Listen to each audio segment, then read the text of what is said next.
Well, it's great to welcome back Dr. Cheryl Selman. Dr. Selman is the author of two very important books for women relative to their health and the health of their children. One of the things that we haven't talked about, Dr. Selman, is the birth control pill. Now, in my day, that everyone took the birth control pill, sometimes at 12 years old for the rest of their lives until they were through menopause. Is that a positive thing for women? Well, birth control pill is an interesting topic, and I really talk a lot about it. We presently have about 12 million women on the pill, although 90% of women at some point in their life have been put on the pill. I was put on the pill when I was 16 years of age to help regulate my menstrual cycles. Women are still put on the pill, or I should say young women are still put on the pill this day and age to help regulate their menstrual cycles. Well, this happens to be such a fallacy and such a dangerous thing to be doing to young women because of the following reasons.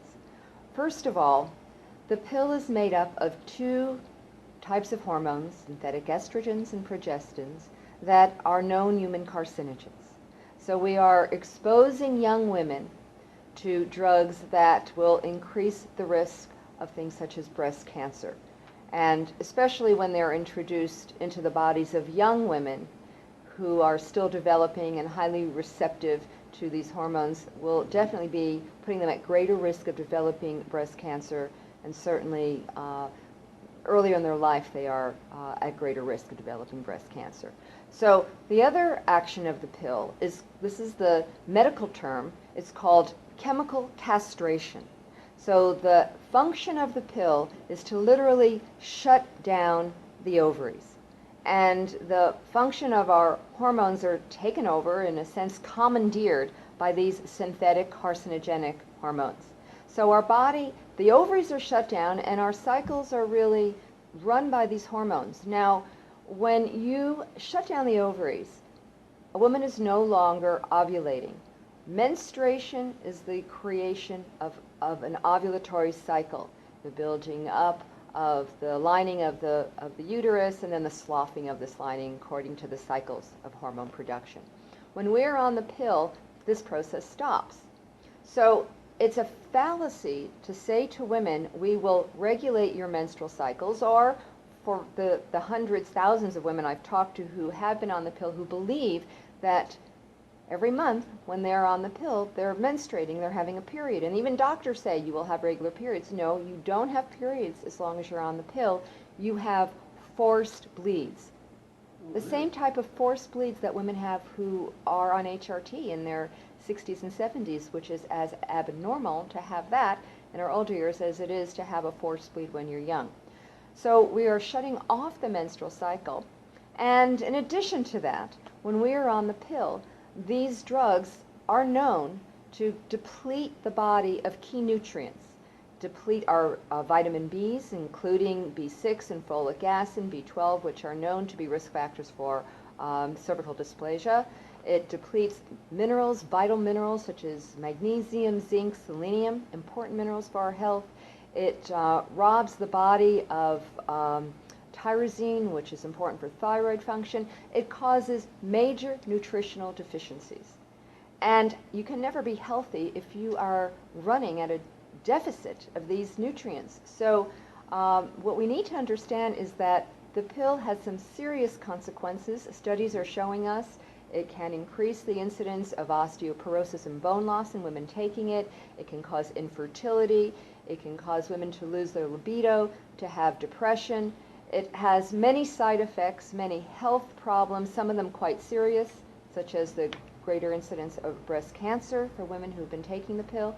And for women who are over the age of 35 who are put on the pill, which has higher amounts of hormones than HRT, or even if they're put on HRT over the age of 35, they're at much greater risk of developing blood clots and strokes as well. But I understand now that they have a pill that you don't have menstruated, you don't have a period for 3 months, and there's one, isn't it, that you only have one a year? I mean, doesn't that just exacerbate whatever the problems are? Absolutely. There's a growing trend to use the pill as a therapeutic drug. I actually call it medicalize and pathologizing menstruation, because we are encouraging young women without any problems, without any reason really, to just take the pill to eliminate menstrual cycles, as though eliminating the menstrual cycle will alleviate us from a burden of, having discomfort every month or being, kind of interfered with having to have a menstrual cycle. Remember, the pill is chemically castrating a woman, causing nutritional deficiencies, having long-term consequences, putting her at risk of life-threatening illnesses.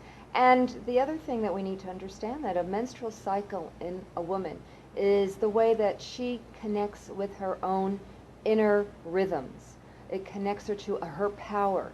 And when we encourage women to stop menstruating by the use of these dangerous carcinogenic drugs, we are compromising a woman's, not just her health, but her sense of self and personal empowerment and intuitive wisdom, with some serious consequences. Without discussing the moral or religious connotation, does that mean that a day after pill is probably something that would be a better situation? Well, the pill is having an effect on our body. And whether you take it just a short term to eliminate possible, pregnancy, or whether it's taken prophylactically, 12-year-old girls are put on the pill for acne.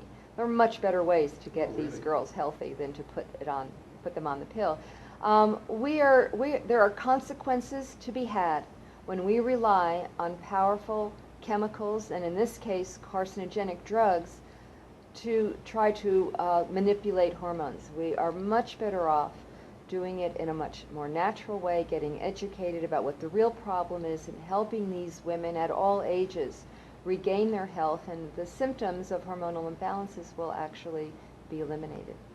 Well, I hope that every mother, father, sister, aunt, and anyone who's concerned has listened to what you're talking about right now, because it's something that really needs to be addressed, and thank you very much. You're welcome.